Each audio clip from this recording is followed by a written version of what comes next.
Welcome back student in the e-learning platform of GS College of Commerce Varda. I am Assistant Professor Amol Patil. Welcome you all.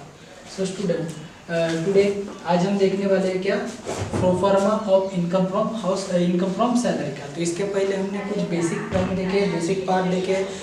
पूरे 6 या 7 video हमारे बने हुए basic पर, उसमें हमने समझाया कि सैलरी का कैसे पोर्शन होता है, उसमें बेसिक पे क्या होता है, अलाउंसेस क्या होता है, परक्यूजिट क्या होता है, ये सभी चीज़ें हमने वहाँ पर डिस्कस की थी। अलाउंसेस में भी डिस्कस किया था कि उसमें से फुल्ली एग्जम्प्टेड वाले कौन से, पार्टली टैक्सेबल वाले कौन से, फुल्ली टैक्सेबल वाले कौन से, ये सभी चीज़ें हमने वो वीडियो के अंदर देखे थे। तो अगर आपने वो वीडियोस नहीं देखे होंगे तो पहले आपको वो वीडियोस देखने पड़ेंगे, ताकि ये सभी प्रोफार्मास आपको अच्छी तरीके से क्लियर हो जाएगी। यहाँ पे हमने सिर्फ टाइटल ही लिखे हैं, टाइटल के इसमें हमने देखे कि कौन कौन सी चीज़ें यहाँ पर इंक्लूड होने वाली है। वैसे आपको मैं प्रोफार्मा की सभी लिस्ट आपको ग्रुप पे PDF फॉर्म में छोड़ दूंगा, क्योंकि इस प्रोफार्मा कम से कम 2 या 3 पेज का होगा।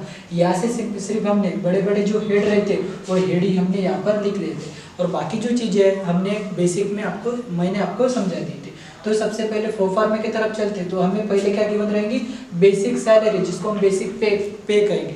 तो बेसिक सैलरी क्या होती है, उसके अंडर में 4-5 हेड रहेंगे, उसको भी आपको ऐड करना है। जैसे कि डियरनेस अलाउंसेस 2 तरीके के आपको गिवन रहेंगे, एक इंक्लूडिंग रिटायरमेंट बेनिफिट का, और दूसरा सादा वाला, नॉर्मल वाला। अगर नॉर्मल वाला है तो वो आपको किसी जो भी सैलरी के अंदर है, आप HRA का कैलकुलेशन करेंगे या रेंट फ्री अकोमोडेशन का कैलकुलेशन करेंगे, तब उसको इंक्लूड किया जाता है। कौन सा? रिटायरमेंट बेनिफिट वाला। और ये नॉर्मल वाला तब वहाँ पर इंक्लूड किया जाता नहीं है। उसके बाद अरियर्स ऑफ सैलरी। अरियर्स का मीनिंग क्या होता है, जो सैलरी हमने कमाई पर अभी तक मिली नहीं थी, तो वो इस समय मिली, तो वो सैलरी भी हमें यहाँ पर इंक्लूड करनी पड़ेगी। एडवांस ऑफ सैलरी का मीनिंग क्या होता है, जो सैलरी हमने काम करने से पहले ही हमें मिल गई, उसको हम एडवांस सैलरी कहेंगे। एडवांस सैलरी और advance of salary and advance in salary, ऐसे 2 टर्म आपको गिवन रहेंगे। तो एडवांस ऑफ सैलरी आपका सैलरी वाला पोर्शन है, तो यहाँ पर आपको इनकम वाला पोर्शन है, इसलिए आपको यहाँ पर प्लस करना पड़ेगा। एंड एडवांस इन सैलरी कि वो एडवांस अगेंस्ट सैलरी, वो आपकी लायबिलिटी रहेगी, वो यहाँ पर आएगी नहीं। उसके बाद बोनस वाला पार्ट आएगा, फिर कमीशन वाला पार्ट। कमीशन भी आपको 2 तरीके से गिवन रहेगा, एक सेल्स परसेंटेज ऑफ सेल्स वाला, एक नॉर्मल वाला, तो वो भी आपको ध्यान में रखना है। उसके बाद अलाउंसेस में हमने इसके पहले 3 वीडियो हमने बनाए, ठीक है। अलाउंसेस क्या होते हैं उसमें हमने देखे थे, फुल्ली टैक्सेबल अलाउंसेस कौन थे, पार्टली टैक्सेबल अलाउंसेस कौन थे, फुल्ली एग्जम्प्टेड वाले कौन से हैं, उसकी कंडीशन बेसिस वाले भी कौन से हैं, ये सभी चीज़ें हमने अलाउंसेस के अंदर डिस्कस की हुई है। तो आपको, अगर आपने नहीं देखा होगा तो उसके पहले के वीडियो पे जाए और वहाँ पर आपको अलाउंसेस देखने।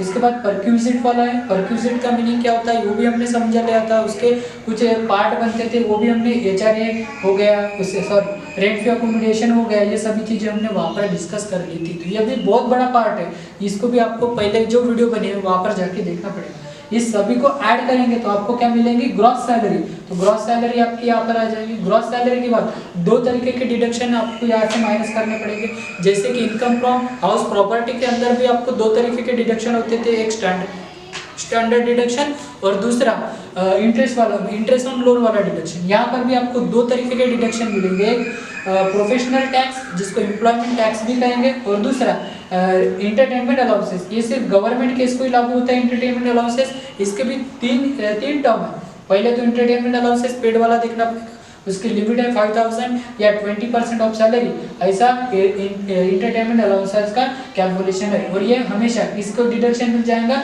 जो भी गवर्नमेंट एम्प्लॉय है उसको भी डिडक्शन मिलेगा। उसके बाद आएंगे टैक्सेबल इनकम फ्रॉम सैलरी, और उसमें से भी कुछ डिडक्शन आपको दिए जाएंगे। वो डिडक्शन माइनस करने के बाद टोटल डिडक्शन 80C से लेकर 80U, ये भी डिडक्शन का पार्ट हमारे सिलेबस में गिवन है, वो भी हम पढ़ने वाले हैं, वो भी हमें डिस्कस करेंगे। और लास्ट में हम निकालेंगे कि टैक्सेबल सैलरी क्या होती है, जिसको हम टोटल सैलरी कहेंगे। तो यही सैलरी का चार्ट हमने यहाँ पर प्रोफार्मा है। आपको ये भी प्रोफार्मा रेडीमेड गिवन है, ये आपको अपने बुक में नोट डाउन करके रखना है। और इससे भी आगे वाला 4 से 5 पेज वाला जो प्रोफार्मा है वो भी मैं आपको ग्रुप पर सेंड कर दूंगा, उसको आपको अच्छी तरीके से देखना है। और ये सभी चीज़ें हम वहाँ पर जैसे जैसे एग्जाम्पल आएंगे वैसे वैसे हम उसको डिस्कस करने वाले हैं। तो आज हम एक फर्स्ट न्यूमेरिकल प्रॉब्लम भी यहाँ पर लेंगे ताकि आपको ये प्रोफार्मा के हिसाब से और क्लियर हो जाएंगे कि किस तरीके से एग्जाम्पल को सॉल्व किया जाता है। तो जब भी आप एग्जाम्पल को सॉल्व करेंगे सबसे पहले ऊपर में नाम लिखना है, computation of income from salary of mister Mahesh. Previous year हमारे लिए फिक्स रहेगा कौन सा 2019-20 और असेसमेंट ईयर हमारे लिए रहेगा 2020-21। पर्टिकुलर अमाउंट और टोटल अमाउंट, इस तरीके से आपको यहाँ पर एग्जाम्पल मतलब इस तरीके से एग्जाम्पल आपको सॉल्व करना है। तो क्वेश्चन मैं यहाँ पर रीड आउट करता हूँ। तो आपको ये क्वेश्चन इस वीडियो के नीचे लिंक रहेंगे, उस लिंक पे दिया रहेगा, तो वो आपको अच्छे से देखना है, पहले तो अच्छे से पढ़ लेना। तो मैं भी थोड़ा सा एग्जांपल पढ़ लेता हूँ। Mister Mahesh manager in a company in Nagpur, bracket में गिवन, इन ब्रैकेट गिवन है पॉपुलेशन अबाउट 25 लाख। यहाँ पे अगर पॉपुलेशन गिवन है तो समझ लेना यहाँ पर रेंट भी अकोमोडेशन आने वाला है। Okay, then for the year ended 31 March 2000, यहाँ पर 17 है पर आपको क्या ध्यान में रखना है 2020। उसके बाद he furnish the following particular of his income, basic pay given है, डियरनेस अलाउंसेस गिवन है, एंटरटेनमेंट अलाउंसेस गिवन है, कमीशन गिवन है, बोनस गिवन है, और उसके लास्ट में हमें the company has provided a rent fee furnish accommodation of the annual rent paid by the company of rupees 55,000 and cost of furniture is rupees 35,000. compute the income from salary हमें यहाँ पर निकालना है। तो चलो ये इनकम फ्रॉम सैलरी का calculation कैसे करते हैं ये अभी यहाँ पर डिस्कस करना है। तो सबसे पहले हम क्या लिखेंगे, बेसिक सैलरी लिखेंगे। यहाँ पर भी हम लिखेंगे बेसिक सैलरी। बेसिक सैलरी कितनी गिवन है, मंथली गिवन है बेसिक सैलरी यहाँ पर कितने 20,000 पर मंथ। तो कितना आएगा 20,000 इंटू 12, तो ये हो जाएगा टोटल अमाउंट 2,40,000। कितने अमाउंट हो जाएंगे 2,40,000। देन उसके बाद गिवन है डियरनेस अलाउंसेस, उसके बाद गिवन है dearness allowances. Dearness allowances dearness allowances हमें मंथली गिवन है कितना है 7,000 पर मंथ। तो इसको भी हम कैलकुलेशन में लाएंगे 7,000 इंटू 12, ये बन जाएगा हमारा 84,000। टोटल अमाउंट कितने बन जाएंगे 84,000। देन उसके बाद डियरनेस अलाउंसेस के बाद हमारे पास गिवन है एंटरटेनमेंट अलाउंसेस। एंटरटेनमेंट अलाउंसेस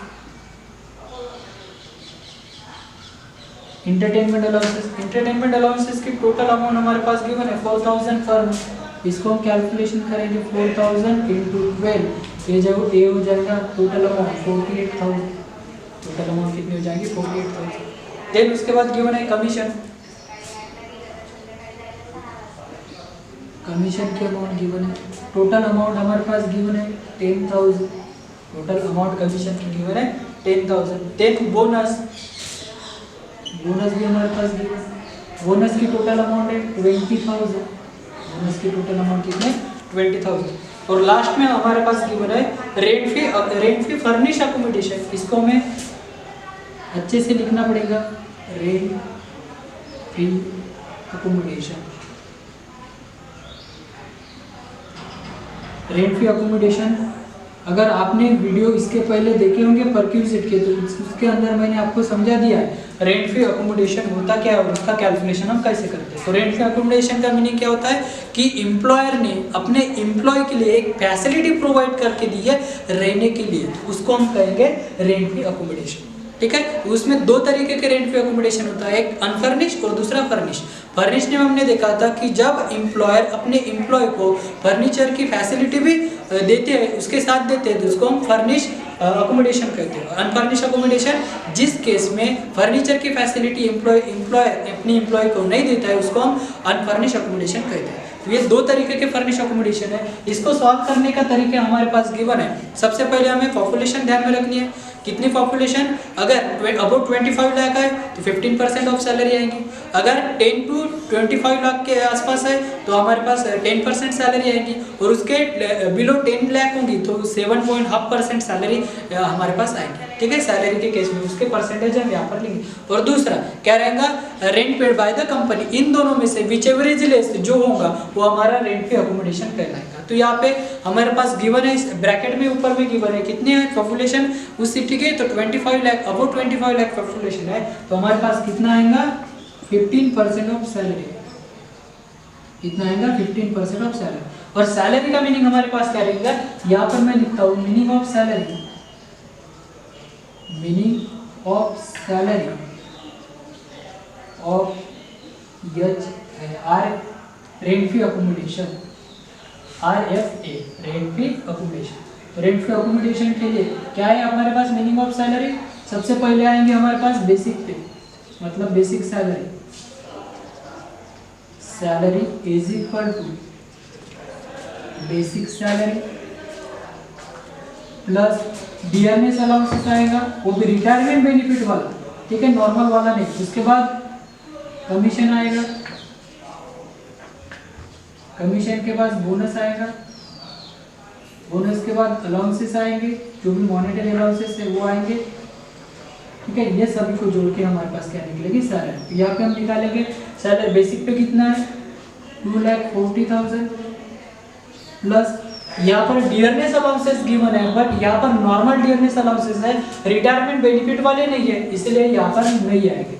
उसके बाद और टैक्सेबल में ये भी आएगा एंटरटेनमेंट अलाउंसेस, कितना है हमारे पास 48,000, उसको भी हम ऐड कर देंगे अलाउंसेस में, वैसे तो ऐड हो गया, फिर भी यहाँ पर हम लिख देंगे एंटरटेनमेंट अलाउंसेस। उसके बाद प्लस करेंगे, क्या है कमीशन हमारे पास गिवन है, तो कमीशन की टोटल है 10,000, बोनस हमारे पास गिवन है, बोनस की टोटल है 20,000, बोनस हमारे पास गिवन है उसकी टोटल है 20,000, तो मतलब टोटल हमारे पास कितनी बन जाएंगी 3,18,000, कितनी बन जाएंगे 3,18,000। ये क्या हो गई हमारी सैलरी का भी, इसके लिए रेंट मतलब रेंट फी अकोमोडेशन निकालने के लिए हमारे पास टोटल कितनी सैलरी है 3,18,000। तो इसको हम कैलकुलेट करेंगे 15% सैलरी में, 3,18,000 इंटू 15%, तो टोटल हमारे पास सैलरी निकल के आ जाएंगी 47,700।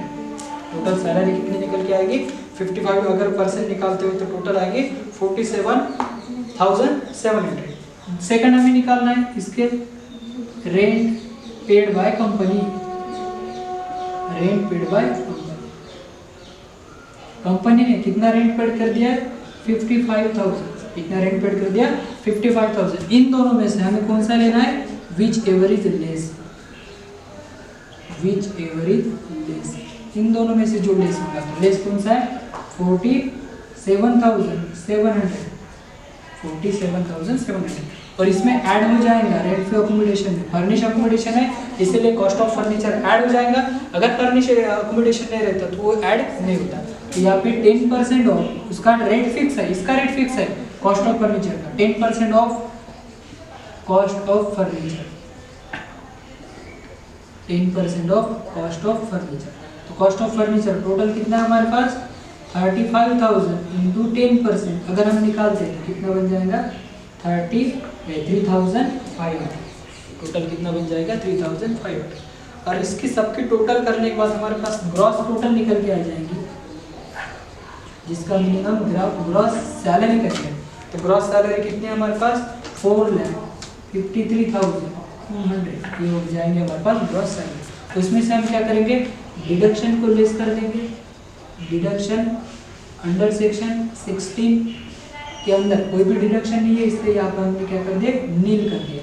और यहाँ पे हमारे पास टैक्सेबल सैलरी आएगी, टैक्सेबल सैलरी टोटल कितनी है 4,53,200। यहाँ पे इंटरटेनमेंट अलाउंसेस हमारे पास गिवन है, फिर भी हमने इसका डिडक्शन यहाँ पर नहीं लिया। रीजन क्या है कि ये गवर्नमेंट एम्प्लॉय थी, अगर वो गवर्नमेंट एम्प्लॉय होता तो उसका डिडक्शन यहाँ पर दे देते। अगर वो गवर्नमेंट एम्प्लॉय मतलब एम्प्लॉय बताया नहीं है कौन सा है, वैसे भी बताया है प्राइवेट कंपनी का एम्प्लॉय है, इसलिए गवर्नमेंट एम्प्लॉय ना होने के कारण हमने यहाँ पर इंटरटेनमेंट अलाउंसेस का डिडक्शन नहीं किया। इसी तरीके से आपको एग्जाम्पल सॉल्व करना है। अगर इस तरीके से एग्जाम्पल सॉल्व करते और हमारे अगले वीडियो आपके पास आएंगे तो आपको एक ही MCQs के लिए एक ही करना है कि जो भी हेड मैंने पढ़ाया आपको बेसिक में, वो सभी हेड में उसकी सैलरी का मतलब उसका मीनिंग क्या है, उसको कैसे कैलकुलेट करते हैं, उसमें से टैक्सेबल वाले कौन से पार्ट है अलाउंसेस के अंदर, फुल्ली एग्जाम्प्टेड वाले कौन से, ये सब चीज़ें आपको अच्छे से देखनी है, तभी सभी आपको ये क्लियर हो जाएगा।